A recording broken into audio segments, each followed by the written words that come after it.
Assalamualaikum warahmatullahi wabarakatuh. Saya ingin bertanya Ustaz, mungkin perihal takdir tadi ya. Jadi pertanyaan saya ialah, bagaimana memahami surah Al-Baqarah ayat 286 yang berbunyi, Allah tidak membebani seseorang melainkan sesuai dengan kesanggupannya. Tapi di dalam realita kehidupan, contohnya seperti ini. Ada seseorang meninggal karena penyakit kanker, dia menahan sakit sampai meninggal. Ada orang saking stresnya sampai dia gila. Tapi dia itu tetap menerapkan iman di nadir. Ini di kampung saya sendiri, dia gila tapi dia sholat. Apakah Allah menguji mereka dengan sakit tapi mereka tidak tahan? Sedangkan di ayat tersebut Allah tidak menguji mereka sesuai dengan kesanggupannya. Kita kan tahu nih, manusia diuji sesuai dengan tahap intoleransi, kesabaran, dan kesulitan mereka masing-masing. Mohon penjelasannya Ustaz, terima kasih. Baik, saya langsung ya supaya tidak terjeda dan feel-nya bisa didapatkan. Saya ingin cerita sedikit Mas. Satu kali di awal saya pulang ke Indonesia dan saya kemudian mengajar di Bekasi. Ada satu pengajian ibu-ibu perempuan khusus untuk perempuan di hari Kamis. Saat terselenggara itu, satu kajian pertama full, kajian kedua tiba-tiba satu orang tidak ada.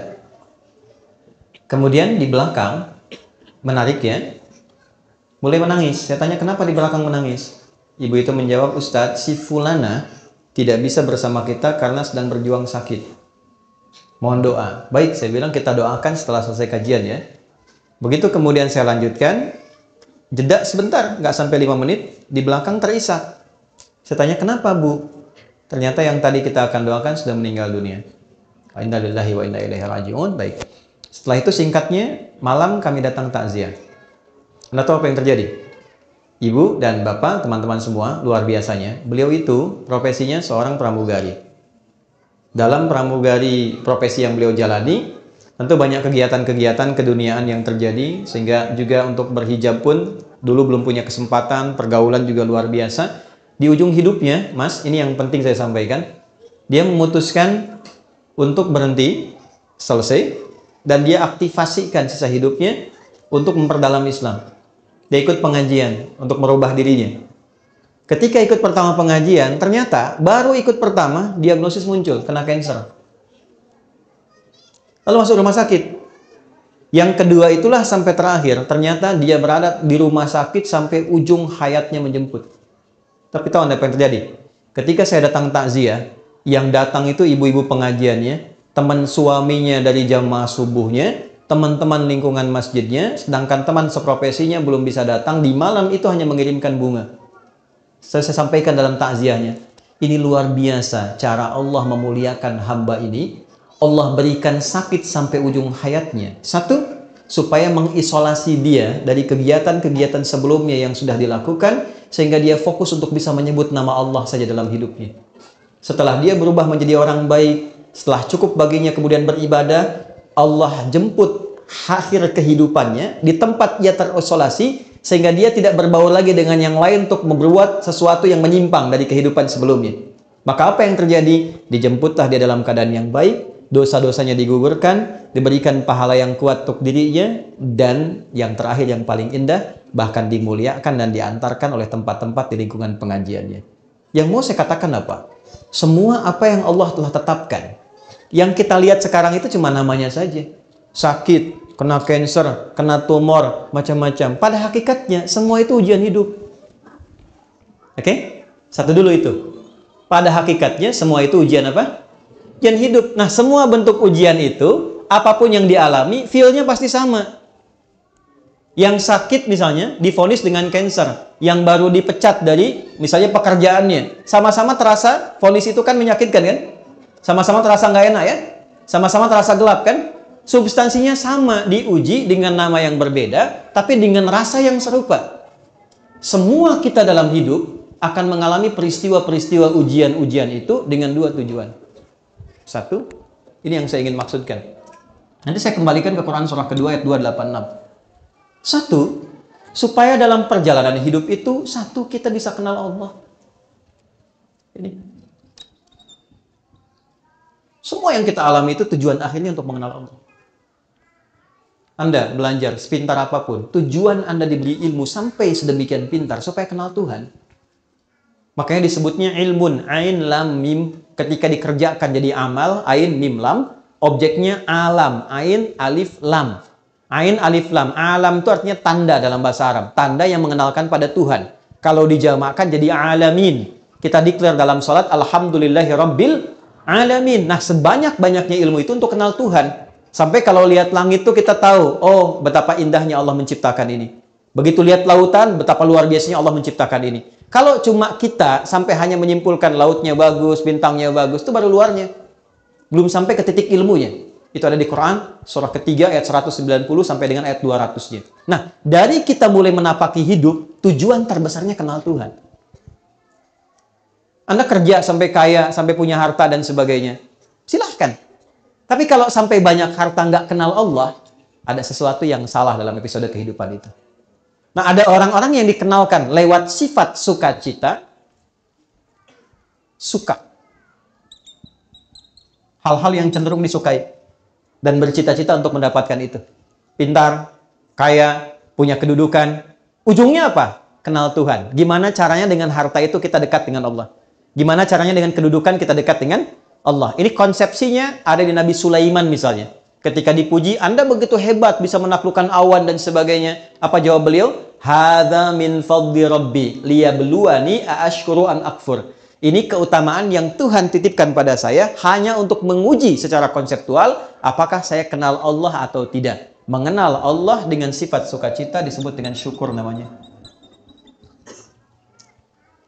Oke? Jadi syukur itu bukan sekedar mengucapkan alhamdulillah di lisan kita dari nikmat yang kita terima. Syukur itu bagaimana kita mengolah nikmat yang Allah kasih kepada kita untuk menggunakan nikmat itu supaya lebih kenal dan dekat dengan Allah. Disitulah baru terasa nikmatnya punya Tuhan. Apa fungsi mata? Bukan kalau cuma sekedar melihat, hewan juga melihat. Ayam melihat, kambing melihat. Mata kita ditugaskan untuk melihat yang baik-baik. Bagaimana taunya yang dilihat baik? Pelajari ketentuan Tuhan. Baru terasa punya Tuhan ketika dipraktekkan ketentuan itu.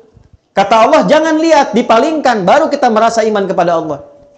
Kalau nggak pernah kita ikuti, kita nggak merasa punya Tuhan. Makanya yang sudah beriman, sudah berislam, kan nggak semua bisa dilihat. Ya kan? Anda keluar, lihat reklame di luar, ada tampilan postur yang tidak boleh dilihat. Kan Anda palingkan kan? Lalu lisan Anda berkata, astagfirullah, nama Allah disebut. Dan tidak ada yang terlambat. Matanya tetap, lisannya istighfar. Astagfirullah. Nggak begitu. Ya kan? Nah, disitulah baru terasa nikmatnya punya Tuhan. Itu satu. Ya, yang kedua, ada ujian yang kedua terasanya duka. Nih. Secara konseptual, apa yang diberikan? Ya, Allah kasih contoh. Misal, ujian pertamanya sakit. Anda sebut sakit tadi. Tahu Nabi Ayub kan? Oke, Nabi Ayub dengan kita soleh mana? Nabi Ayub. Beliau Nabi, kita bukan. Pernah nggak berbuat maksiat Nabi Ayub? Tidak. Salah apa Nabi Ayub sampai diuji dengan penyakit yang dideskripsikan dalam Al-Quran? Penyakit itu tidak akan pernah dialami orang setelahnya dan tidak pernah dialami orang sebelumnya. Tidak akan pernah dialami orang setelahnya dan tidak pernah dirasakan orang sebelumnya. Artinya spesial, betul-betul sakit. Nabi loh, sakit. Dan untuk menuju sakit itu ada dua proses dulu. Hari pertama, semua aset beliau itu habis semua. Beliau itu orang kaya, yang kaya luar biasa. Ternaknya banyak, kebunnya banyak. Hari pertama, satu hari, ternaknya mati semua, kebunnya terbakar. Ya, apa yang terjadi? Malah makin meningkat ibadahnya. Terima kasih ya Allah, Engkau titipkan ujian ini untuk saya, bukan pada hamba yang lain. Engkau percaya dengan saya. Setan makin penasaran. Ya Allah, minta izin. Yang kedua, wafatkan semua keluarganya dari anaknya. 12 anaknya, hari kedua meninggal semua. 12 anaknya, meninggal semua. Terima kasih ya Allah yang telah menitipkan anak-anak itu untuk aku rawat dan selesai tugasku merawatnya, dia kembali kepada pemiliknya. Setan makin penasaran. Ya Allah, izinkan, berikan ujian sakit yang tidak pernah dialami orang sebelumnya, tidak akan dirasakan orang setelahnya. Ya, yang kalau di tafsir-tafsir itu agak berlebihan, sampai ada binatang macam-macam mau sholat dilepas dulu, itu agak berlebihan. Intinya sakit yang luar biasa. Apa yang terjadi? Malah nambah lagi ibadahnya. sampai pada titik puncaknya. Nah, ini poinnya. Quran surah 21 ayat 83 sampai 84. Ini nanti jadi ijazah yang kita bisa teruskan pada pertanyaan Anda tadi. Sampai pada puncaknya ketika beliau tidak mampu menunaikan ibadah dengan sempurna lagi karena makin dahsyat penyakitnya yang kemudian menerpa, maka keluarlah kalimat ini. Wa Ayyuba, dan pernahkah engkau belajar dan dengar kisah Ayyub? Idznada rabbahu anni massani yadhurru wa anta arhamur rahimin. Ketika beliau bermohon pada Allah dengan mengatakan, ya Allah, penyakit ini, perhatikan kalimatnya, sudah mulai mengganggu aku sehingga aku tidak bisa menunaikan ibadah lagi dengan sempurna. Jadi minta sembuhnya itu bukan sekedar ingin sehat, tapi motivasinya untuk lebih mendekati Allah. Anda kalau sakit pengen sehat, biasanya kan pengen sehat kan? Nah, setelah sehat tuh mau ngapain? Di Quran itu ada panduan yang sangat indah. Kalau penyakit Anda ingin disembuhkan, ya, dengan cepat, tatkala orang memvonis Anda mustahil, tidak mungkin dan sebagainya, maka satu hal yang pernah dicontohkan Nabi Ayub, arahkan kesembuhan itu dengan tujuan untuk meningkatkan kedekatan diri dengan Allah. Ya Allah, penyakit ini sudah mulai menghambat hamba untuk semakin meningkatkan ibadah kepadamu. Sedangkan kau yang paling sayang kepadaku. Kalau pada yang paling sayang tidak menyembuhkan, kepada aksi apa lagi aku mesti berharap? Wa anta arhamur rahimin. Apa yang terjadi? Fastajabna. Dijawab itu dengan cepat tanpa jeda. Harfu aqfin rabitin baina syai'aini bila hudud. Paham? Tidak. Huruf yang menyambungkan dua peristiwa dengan cepat tanpa jeda. Peristiwa pertama berdoa, peristiwa kedua dikabulkan doanya. Antara berdoa dengan dikabulkan doanya tanpa jeda. Begitu bermohon, seketika dikabulkan. Tapi kapan pengabulan itu terjadi? Ketika sabar dijalani.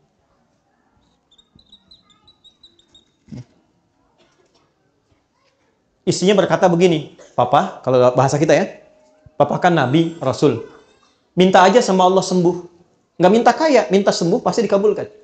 Apa jawab Nabi Ayub? Suez, jawabnya apa? Kata Nabi Ayub gini, Mah, berapa lama kita ini kaya? Ada riwayat mengatakan 70 tahun, ada riwayat mengatakan 20 tahun. Berapa lama kita sehat? 20 tahun.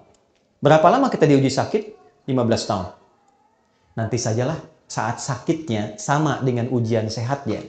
Selama 20 tahun, baru aku minta kepada Allah. Aku malu diuji sehat 20 tahun, diuji keberkahan 20 tahun, baru diuji sakit, sabarnya belum optimal, aku sudah minta kepada Allah. Nanti saja, kalau sudah sama ujian sakit dengan sehatnya, baru aku minta. Tapi ini bukan level yang kita harus tiru gitu kan? Tidak, bukan begitu maksudnya. Saya ingin tunjukkan bagaimana beliau mengelola implementasi sabar dalam kehidupan. Jadi ketika seseorang bisa melihat syukur dan sabar, dua anugerah yang ditampilkan untuk mengenal Allah, disitulah semua jadi netral. Ini yang dimaksud hadis Nabi dalam Sahih Al-Bukhari, ajaban li amril mu'min. Orang Islam itu kalau imannya sudah mulai meningkat, akan terjadi peristiwa yang mengagumkan. Apa yang terjadi? Jika dia merasakan senang, dia bersyukur. Jika dia diuji dengan musibah yang terasa duka, dia bersabar. Sehingga semua terlihat netral untuk mengenal dan mendekat kepada Allah Subhanahu wa Ta'ala. Makanya ada ulama yang biasa sakit. Begitu tidak sakit, dia nangis. Kenapa Anda menangis? Padahal kan Anda sehat. Saya khawatir ketika Allah tidak memberi saya sakit di pekan ini, Allah sedang meninggalkan saya.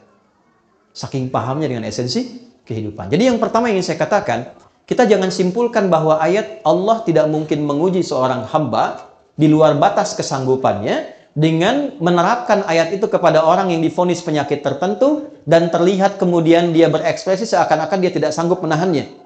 Kalimat yang kita jawab dengan itu justru kita balik. Maha suci Allah yang telah menitipkan itu kepada beliau dimaksud, yang belum tentu ketika diberikan kepada saya belum tentu bisa sanggup untuk menahannya. Yang diberikan kepada orang lain belum tentu sanggup menjalaninya. Diberikan kepada hamba yang ini karena dipilih dia dengan itu, satu, meningkatkan kesabarannya. Dia dapat peluang ibadah. Jadi kalau Anda menghadapi apapun, persepsikan itu dalam bahasa Quran, satu, sebagai peluang ibadah untuk mengenal dan mendekat kepada Allah dengan apa yang khusus diberikan pada kita, bukan pada orang lain. Ini mahal loh. Di situ kita sering berdoa kan? Di situ kita sering sebut namanya. Berapa banyak yang dinilai? Di situ kita simpulkan untuk kreatif, menjalani hidup dengan baik. Di situ kita simpulkan untuk tidak memanfaatkan waktu dengan baik, tidak sia-sia lagi. Mahal. Yang belum tentu kita dapatkan itu pada situasi yang orang sebut dengan kata-kata dia sehat. Jadi pada akhirnya, sakit dan sehat itu hanya titipan dari Allah untuk semakin meningkatkan ibadah kita kepada-Nya. Bagian pertama ini.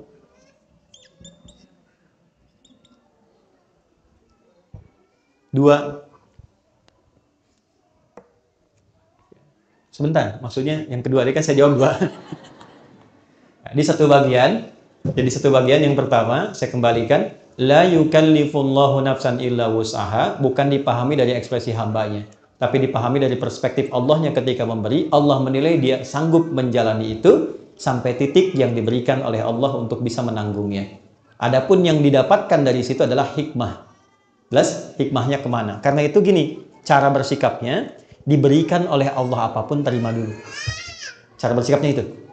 Katakan pada diri kita, terima kasih ya Allah yang telah menitipkan ini kepada saya, bukan pada yang lain, karena Engkau menilai aku sanggup menjalaninya. Setelah itu yang kedua, kenali Allah dengan petunjuk-petunjuk yang diberikan kepada kita lewat pemberian itu. Jadi kalau sakit, belajar hikmahnya tentang ayat-ayat sakit. Jangan Anda sakit belajar yang dikaji tentang ayat-ayat bisnis. Nggak nyambung. Pelajari Nabi Ayub, Nabi Ibrahim ketika sakit bagaimana. Ya? Dan yang kedua tadi yang ingin saya sampaikan, supaya kita bisa menikmati proses ikhtiar di dalamnya, sehingga mengumpulkan banyak pahala yang mungkin bisa kita raih. Yang tidak ditemukan dalam kondisi apa? Sehat. Jadi semua netral terlihatnya. Allahu a'lam bi